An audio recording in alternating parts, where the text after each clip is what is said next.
오늘 함께 말씀 보도록 하겠습니다.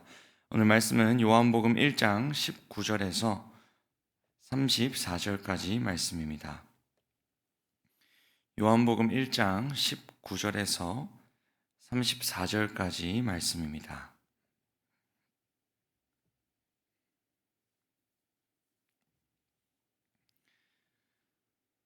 유대 사람들이 예루살렘에서 제사장들과 레위 지파 사람들을 요한에게 보내어서 당신은 누구요 하고 물어보게 하였다. 그때 요한의 증언은 이러하였다. 그는 거절하지 않고 고백하였다. 나는 그리스도가 아니요 하고 그는 고백하였다. 그들이 다시 요한에게 물었다. 그러면 당신은 누구란 말이요? 엘리야요? 요한은 아니요 하고 대답하였다.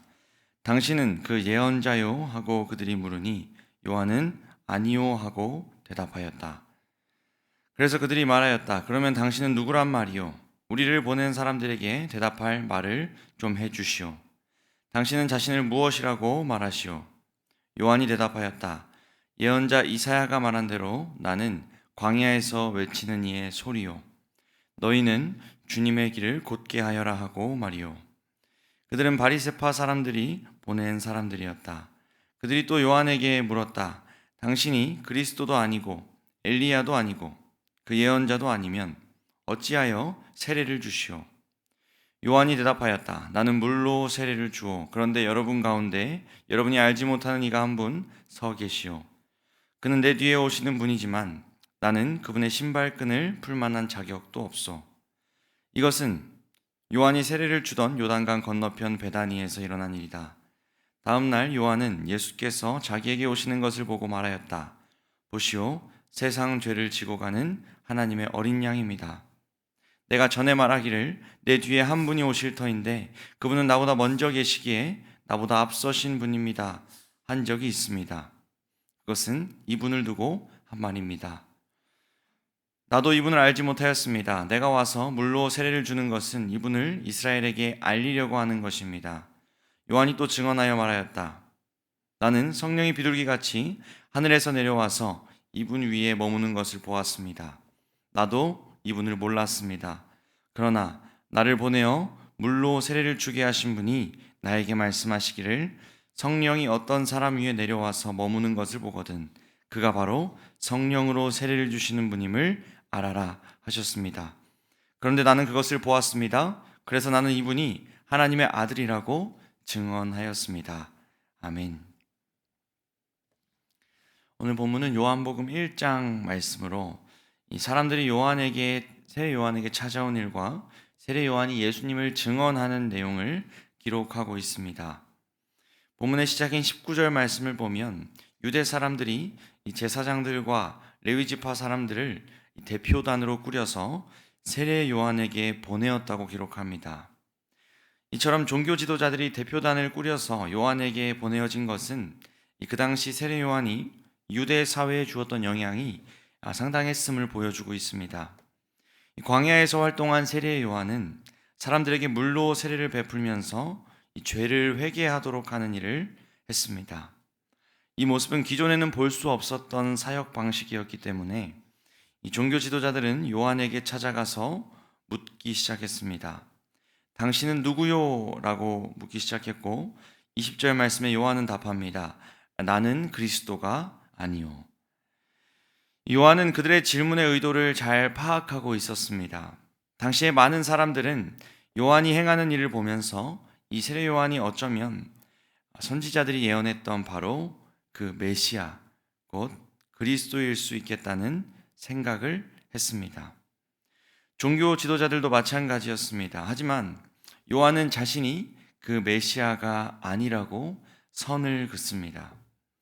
이들은 계속해서 요한에게 묻습니다. 엘리야는 아닌지, 예언자는 아닌지 묻습니다. 하지만 요한의 답은 모두 아니라는 것이었습니다. 여러분, 사실 구약 성경의 그 예언들과 또 나중에 예수님께서 이 세례 요한을 언급하시는 말씀을 보면 요한은 분명 엘리야의 역할을 했던 선지자가 맞습니다. 그런데 오늘 본문에서 요한은 계속 아니라고 답을 하는데요. 그렇게 대답하는 이유는 당시에 종교 지도자들이 기대했던 선지자, 그 선지자는 메시아처럼 유대 사회를 로마의 압제로부터 구원해 줄 선지자였기 때문이었습니다. 요한은 자신이 그들이 기대했던 그런 선지자가 아니었기 때문에 아니라고 오늘 답하고 있는 것이죠. 그리고 23절 요한은 이제 자신이 누구인지를 밝힙니다. 이사야 40장 말씀을 인용해서 자신이 광야에서 외치는 소리이며 주님의 길을 곧게 하는 자라고 고백합니다. 세례 요한은 자신이 어떤 역할을 맡은 사람인지를 분명하게 알고 있었습니다. 하나님 안에서 자신의 정체성을 분명히 알고 있었던 것이죠. 그는 말씀이신 예수 그리스도를 전하는 하나의 소리일 뿐이었습니다. 여러분, 소리는 그 자체에 어떤 의미를 가지지 않고 그 소리 안에 담겨 있는 메시지가 의미를 가지는 것처럼 세례 요한은 자신이 그저 하나의 도구일 뿐이며 메시지, 곧 말씀이신 그리스도의 길을 예비하는 사람이라는 것을 밝히고 있습니다. 이 종교 지도자들은 이제 그가 메시아가 아니라는 말을 듣고 그렇다면 도대체 어떤 권위로 이렇게 세례를 베풀고 이런 일을 하는지를 추궁하기 시작합니다. 그리고 요한은 이런 질문에도 비슷한 답을 합니다. 자신의 세례는 주목할 만한 것이 아니고 자신 뒤에 오실 그분을 주목하라고 대답합니다. 여러분, 이처럼 요한은 계속해서 사람들의 시선이 자신에게 향하자 자신이 아닌 예수님에게로 그 시선이 향할 수 있도록 오실 그 메시아를 주목할 수 있도록 안내하고 있습니다.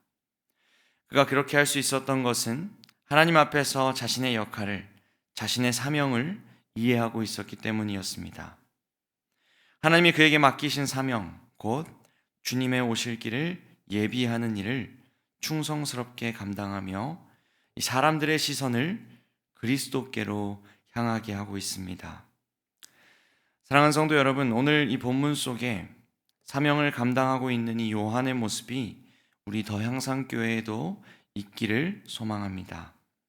우리에게 시선이 오도록 하며 살아가는 것이 아니라 맡겨주신 그 하나님의 사명을 기억하며 우리를 통하여 그리스도를 바라보도록 하는 우리의 삶이 우리의 교회가 되기를 주님의 이름으로 축복합니다. 이어지는 본문을 보면 그 이튿날 예수님께서 세례 요한 앞으로 나타나십니다. 그러자 요한은 이렇게 고백합니다.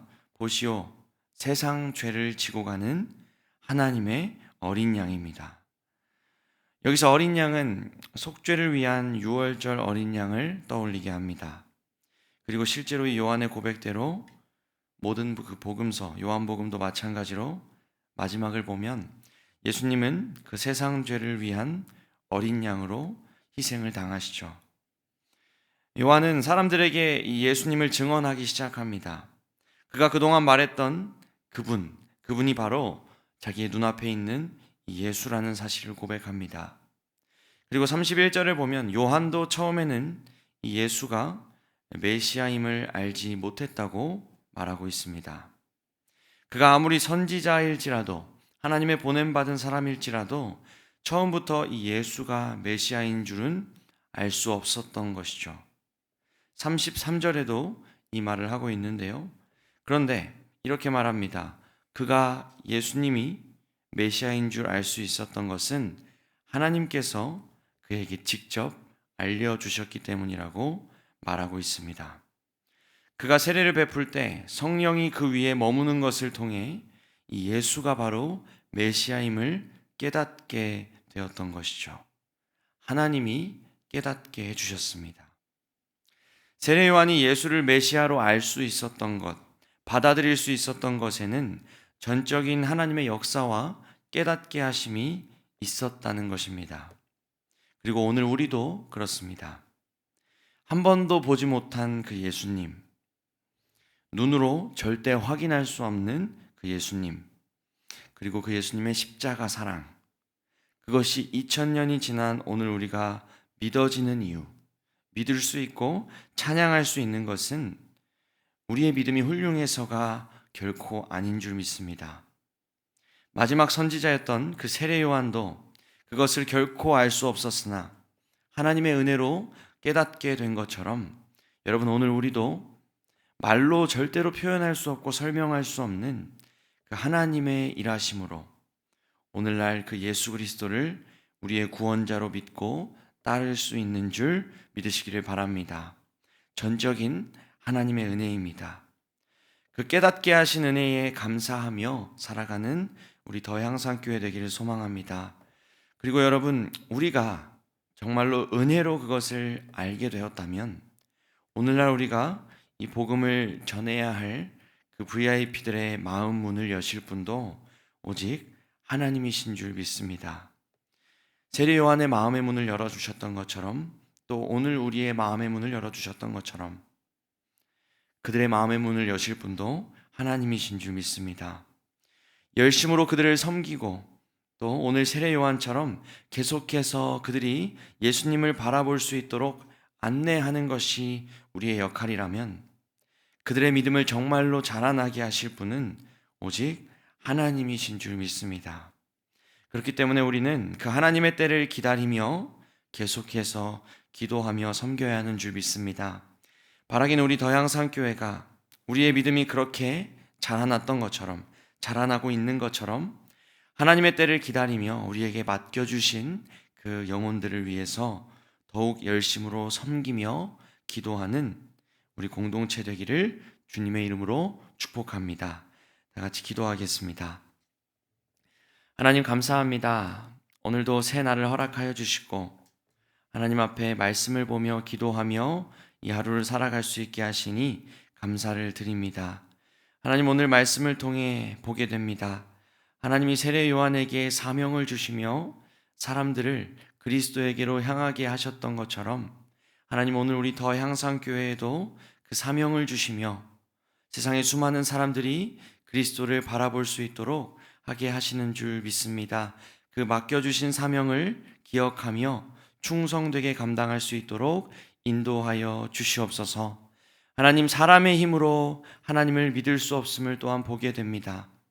우리가 하나님을 믿게 하신 것처럼 오늘 우리가 품고 기도하는 그 VIP들의 마음 가운데도 주님께서 찾아와 주셔서 주님을 믿는 그날이 속히 올 수 있도록 주님 인도하여 주시옵소서.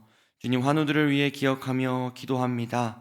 주님, 회복의 과정 가운데 있는 그들에게 주님 함께하여 주시고 모든 치료 가운데 주님께서 친히 개입하여 주사 모든 과정이 순탄하게 마칠 수 있도록 주님 인도하여 주시고 하나님을 신뢰하며 그 어려운 상황 가운데 견딜 수 있는 힘을 더하여 주시옵소서. 감사드리며 살아계신 예수님의 이름으로 기도드립니다. 아멘.